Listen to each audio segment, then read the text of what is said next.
నాయనా అసలు నీకేంటి పనికి మన పంచాయతీ? ఎవడిని అడిగిపోయినావు? సరే పోయినోడు గమ్మున నాకు మాట్లాడుకొని వచ్చేయాలి కదా. అది ఇడిచిపెట్టేసి ఏమా నిన్నేమో కొట్లాడుకున్నారంటనే అని కెలికినావు. అవును బాబాయ్ కొట్టుకునేసినారు, పెద్ద గొడవ అయిపోయిందని చెప్పిందా? లేదు బాబాయ్ అని చెప్పింది. ఆ మాటకైనా మూసుకొని గమ్మున వచ్చేయాలి కదా. ఇన్ని గంటలు పంచాయతీ పెట్టుకున్నారు. నన్నంటే అంటారప్ప, అన్నీలే. నేను పండిగే పుట్టినా,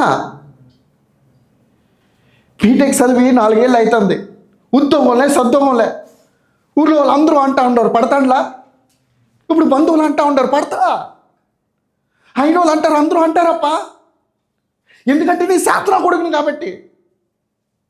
కానీ నా కోసం గురించి నిన్నోడో మాట అంటే నేను తట్టుకోలేను ఆయన. ఎందుకంటే నువ్వు ఏ పొద్దు నాకేం తక్కువ చేయలే. కష్టపడి బీటెక్ దాకా చదివిపించినావు. నువ్వేం తప్పు చేసినావు నాయనా? నువ్వేం తప్పు చేయలే.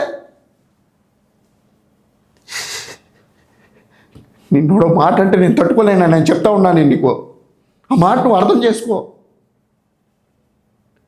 నా కొడుకులు నిన్ను అవమానించానని చెప్పి నాకు నిన్నటి నుంచి ఎట్లా ఉందో తెలుసా? తలకి కుట్టేసినట్లుంది ఆయన. నా కొడుకనే నిన్ను మాట అంటే మాత్రం ఏం చేస్తాను నాకే తెలియదు నాయన. ఏం చేస్తాను నాకే తెలియదు. ఎందుకంటే నువ్వే నా హీరోనైనా. కట్.